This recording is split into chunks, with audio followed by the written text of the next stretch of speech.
Jadi kalau ada orang, saya baru tobat Ustaz, saya baru hijrah, ujian saya berat sekali. Tobatnya kapan? Pagi tadi. Ini belum ada apa-apanya. Jadi sebenarnya semakin kuat tekanan hidup, Allah ingin supaya kita menjadi yang lulus yang terbaik. Kalau ujian S1 100 lembar skripsi, ujian S2 200 lembar, ujian S3 300 lembar. Di atas itu S teler, S doger, S Bandung, S cendol. Jadi memang semua ada ujiannya. Kalau dia di atas, batu-batu kapur itu di atas. Tapi kalau tekanannya sudah semakin kuat, itu berubah menjadi batu bara. Batu bara yang di dalam tanah. Kalau yang di atas tanah itu Abdul Somad batu bara. Tapi kalau panasnya sudah 200 derajat Celcius, 300, 400, 500 sampai 9, 10 skala Mohs, dia sudah menjadi batu yang sangat keras. Itu yang disebut dengan intan, berbalutkan berlian di dalam. Semakin keras tekanan, semakin panas, karena sesungguhnya semakin mahal, semakin dicari. Makanya kalau dia memang betul-betul batu, 2-3 kali gosok, jadi. Tapi kalau sudah 100 kali gosok, enggak juga jadi, berarti memang batu gilingan. Cocoknya untuk sambal terasi. Tapi bukan berarti enggak ada gunanya, tetap ada manfaatnya, cuma tempatnya aja yang beda. Kayu juga begitu, ada yang kayu jati, tapi ada yang kayu untuk bakar. Ada kayu bakar, tapi ada kayu yang lebih hebat lagi.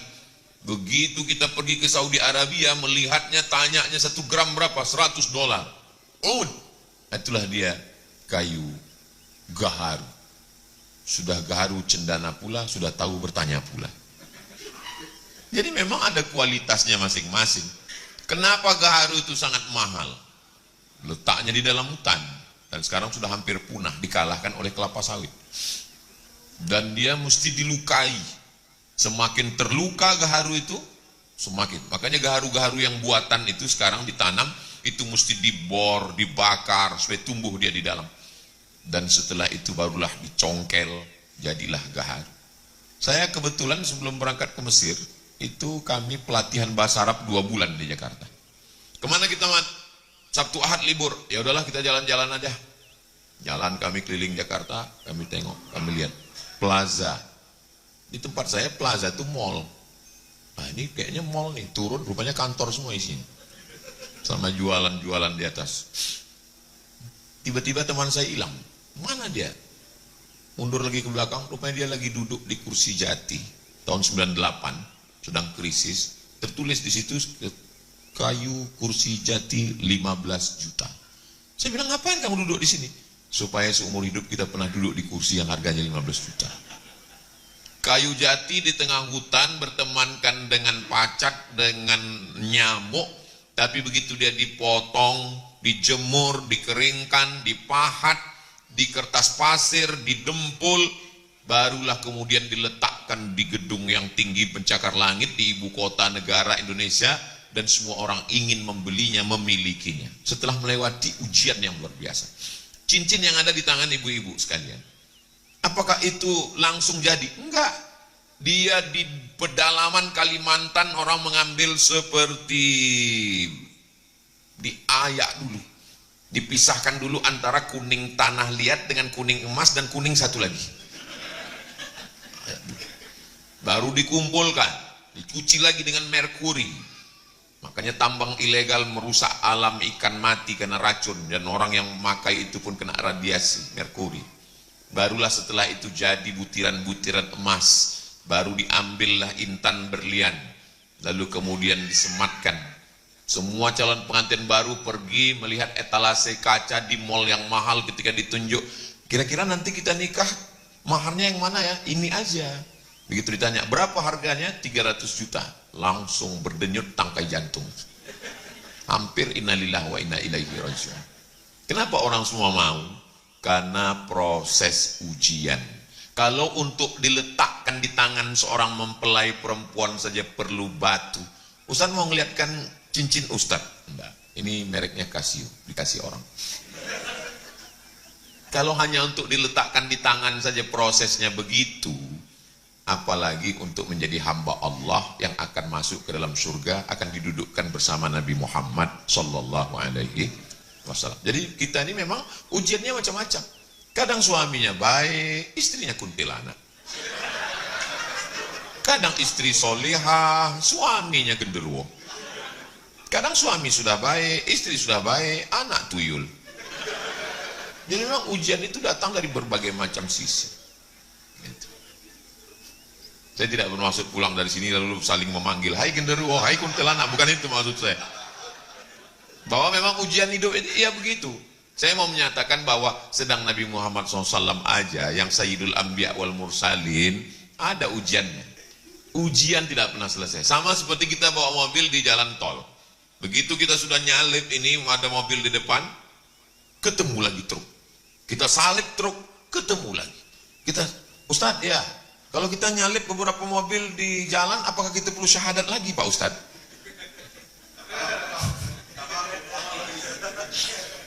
Jadi memang nggak pernah sampai akhirnya keluar dari pintu tol. Kita melihat pintu tol, alhamdulillah udah berakhir ujian. Tapi pas kita tempelkan kartu, kurang. Ujian terakhir. Kalau berharap hidup ini lepas dari ujian, istirahat, enggak bakalan.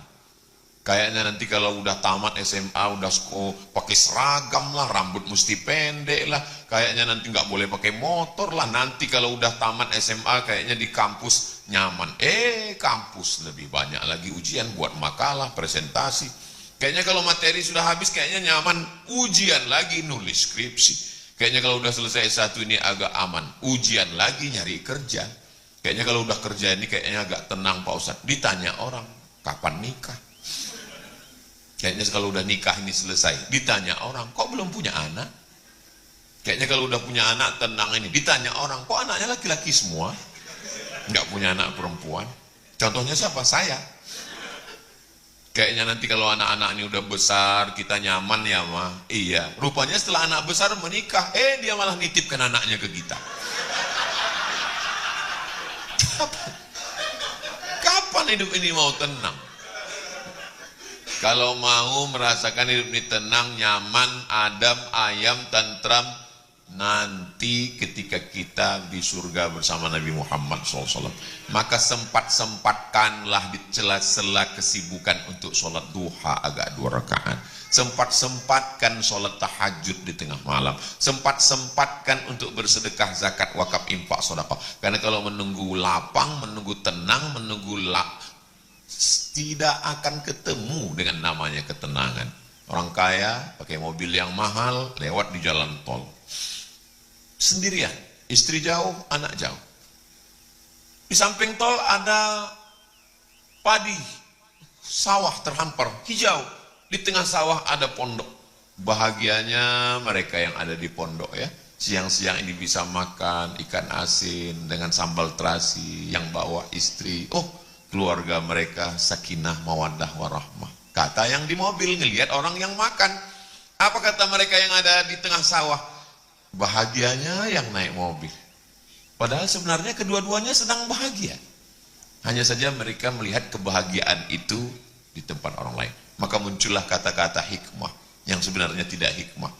Hijau rumput di rumah, lebih hijau rumput sintetis.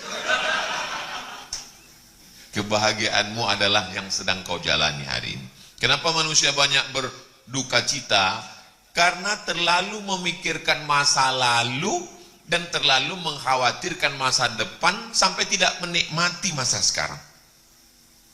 Kalau ada di antara perempuan yang mengatakan, ini Pak Ustadz bukan yang doa saya dulu, saya doa suami itu yang tinggi, yang berotot, yang matanya biru, yang kulitnya putih.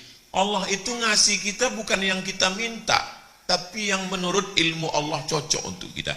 Coba bayangkan suami ibu kayak bule, itu tingkat kekhawatirannya tinggi sekali. Gula darah naik, jantung koroner naik, detak jantung nggak normal. Tapi begitu dapat suami yang biasa-biasa aja, alhamdulillah Pak Ustadz, mau diambil orang silakan, mau nggak pulang-pulang nggak apa-apa. Jadi Allah ngasih, direkam Ustadz Lukman.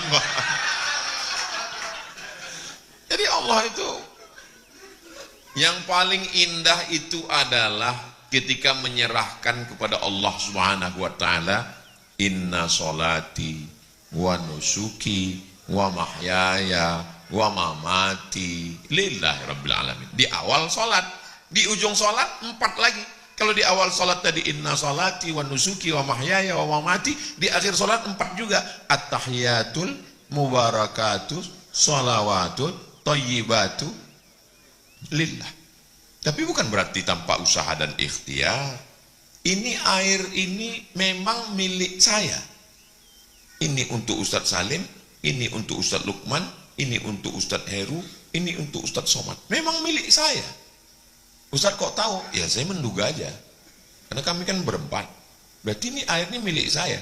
Tapi kalau Ustadz Salim tidak menuangkannya dan saya tidak berusaha untuk mengambilnya, mendekatkan ke mulut, apa mungkin dia masuk ke mulut saya? Enggak. Saya tinggal buka mulut. Enggak mungkin masuk.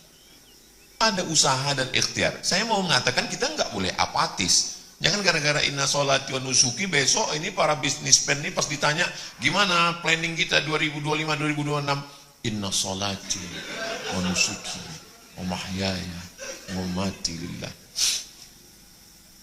Kalau mau berpikiran simple, kita tinggal pergi ke pasar, ambil ikan, bawa pulang. Kan selesai.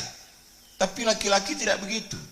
Laki-laki nyewa speedboatnya, bawa motornya, bawa mobilnya, letakkan di tepi sungai, pergi mancing ke tengah laut. Pas ditanya, mau ngapain, mau ngambil ikan? Kenapa nggak beli di pasar? Bukan masalah ikannya Pak Ustadz, adventure. Laki-laki itu petualang Pak Ustadz. 2 hari 2 malam di tengah laut, dipukul ombak, dimpas gelombang, nggak dapat ikan. Pulang malu, beli juga di pasar.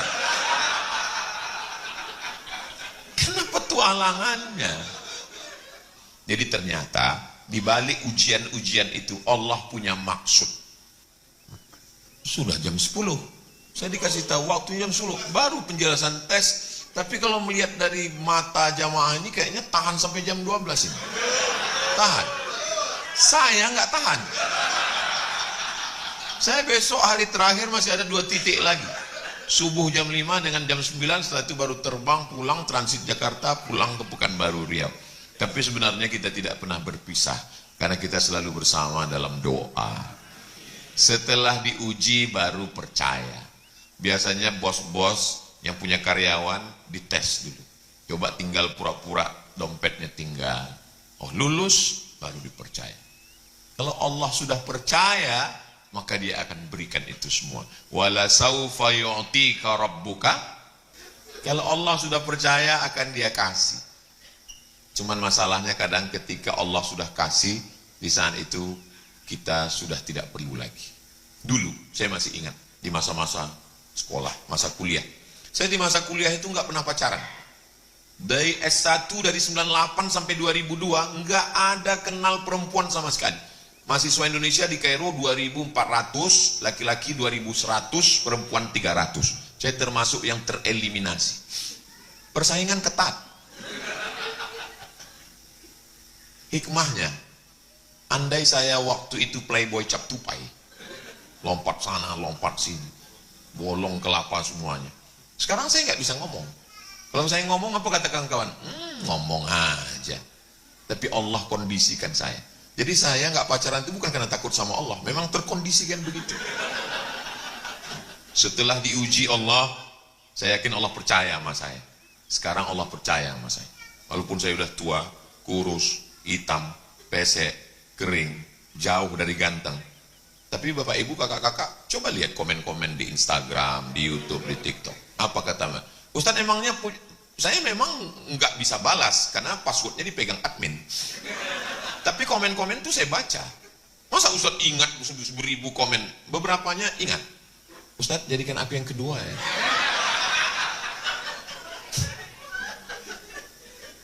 Allah kalau percaya dia akan kasih. Jadi kita tinggal meraih kepercayaan Allah, trust. Hubungan kita dengan jamaah ini bukan antar perusahaan dengan karyawan. Hubungan kita satu, trust. Sekali orang percaya, jangankan hartanya, nyawanya dia berikan. Berapa banyak perempuan-perempuan anak orang kaya, kebunnya sejauh mata memandang, Tapi dia ketika menikah dengan suami yang biasa-biasa saja. Apa kata si perempuan kepada suaminya? Bang, Mas, jangankan hartaku, jangankan STNK BPKB ku, nyawaku ku berikan kepada. Satu-satunya kesalahanku dalam hidup adalah satu, mencintaimu. Nyawa dia berikan. Kenapa? Hubungan adalah trust, kepercayaan. Tapi kalau sekali dia sudah tidak percaya, seumur hidup. Makanya seringkali saya ketemu dengan jamaah itu, kalau ketemu dengan saya foto sampai 2-3 kali. Pas saya tanya, untuk apa? Persiapan Pak Ustadz, lapor ke rumah. Kalau sama Ustadz, Allah percaya insya Allah. Alhamdulillah, mudah-mudahan istri saya percaya sama saya. Setelah percaya, baru Allah naikkan derajat pelan-pelan. Cuman standar kita kan derajat ini selalunya materi.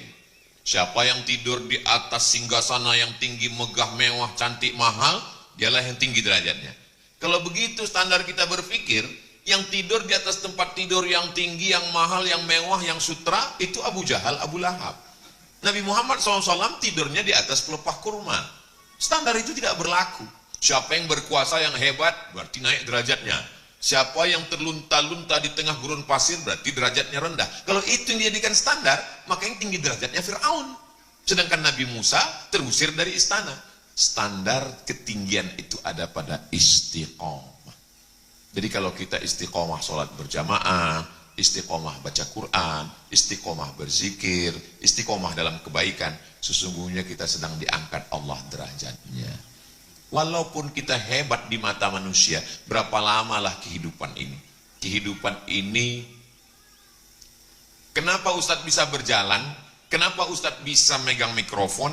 Kenapa Ustadz bisa ngomong? Ya karena darah masih mengalir ke otak saya. Dari otak saya mengalir ke mulut.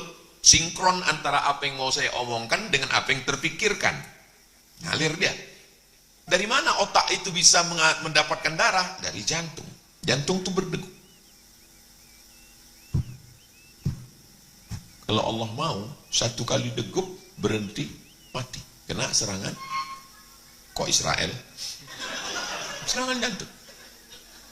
Enggak nunggu tua, enggak nunggu sakit. Orang kalau sudah kena serangan jantung mendadak, berhenti jantung. Kalau tulang, otak masih bisa hidup selama jantung masih berdegup, berdetak. Tapi kalau sudah jantung berhenti, habis. Sekarang ada orang sakit terbaring, dinyalakan lilin. Begitu dia meninggal mengembuskan napas yang terakhir, ulama ada di situ. Ulama mengembus lilin itu. Heboh. Kenapa dia embus lilinnya? Karena tadi waktu dia hidup, lilin itu punya dia. Tapi begitu jantungnya berhenti dan dia mati, lilinnya punya siapa? Punya orang lain. Punya anaknya, punya istrinya. Dan anak istrinya belum tentu izin lilinnya hidup. Itulah mengapa lilin itu aku padam. Sekarang semua punya kita. Rumah punya kita, gedung punya kita, mobil punya kita, motor punya kita, handphone punya kita. Begitu jantung berhenti, STNK BPKB akan dibawa ke kantor Samsat berganti nama milik orang lain. Kenapa? Karena polisi tidak mau menangkap almarhum. Begitu jantung berhenti berdegup, surat tanah langsung dibawa ke Badan Pertanahan Nasional BPN. Kenapa? Karena akad jual beli dan kantor pajak tidak mau menagih orang mati. Surat tanah berganti nama orang lain, surat mobil berganti nama orang lain, dan yang paling menyakitkan, tarik napas panjang-panjang, surat nikah berganti nama orang lain. Mereka hanya menanti 4 bulan 10 hari. Setelah 4 bulan 10 hari, surat nikah berganti nama orang lain. Siapa? Brownies, Brondong Manis. Mereka mulai kumpul reuni SD, reuni SMP, reuni SMA. Kamu yang kemarin suaminya meninggal ya? Iya. Perasaan sudah 4 bulan 5 hari, 5 hari lagi, Beb. Rumah kamu yang bangun, tanahnya kamu yang nyari, arsiteknya, ruang tamunya, kamarnya, keramiknya dari mana, bentuk toilet, kamar mandi, semua. Tapi apa yang terjadi? Dia yang datang menikmati. Dia bukan cuma naik ke rumahmu, bukan cuma naik ke tempat tidurmu, dia naik ke istrimu. Saya tahu ini menyakitkan. Kadang jujur itu memang menyakitkan. Tapi saya juga nggak mau pulang dari sini kalian kelahi. Saya cuma mau menyadarkan kita yang sesungguhnya, walaupun saya sedang mengatakan menyadarkan kita, sebenarnya ke jamaah, ke abang satu, ke saya empat. Mau menyadarkan kita nih laki-laki, bahwa kita bahagiakanlah diri kita bersama Allah, membangun masjid, menolong pondok pesantren, menemukan titik balik. Karena pada akhirnya semua akan menjadi milik orang lain. Perempuan-perempuan yang menangis di tepi kubur kita, sudahlah, akhirilah sandiwara ini.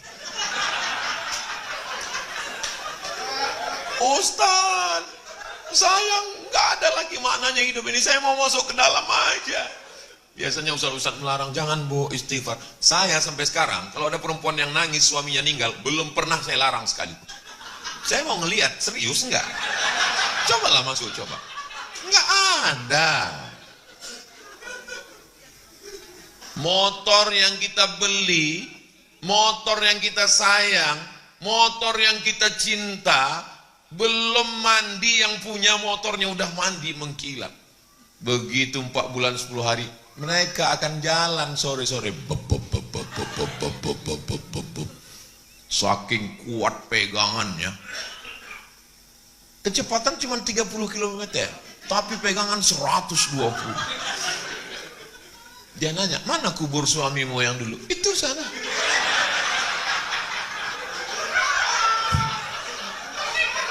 Nunjuk makam kita pun gak bisa pakai tangan lagi.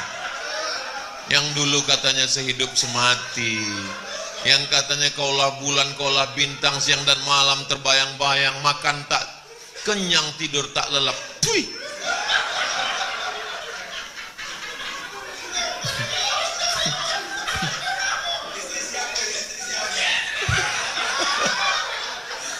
Pada akhirnya kita akan menghadap Allah Subhanahu wa ta'ala. Siapkan bekal. Apa yang akan kita bawa menghadap Allah Subhanahu wa ta'ala.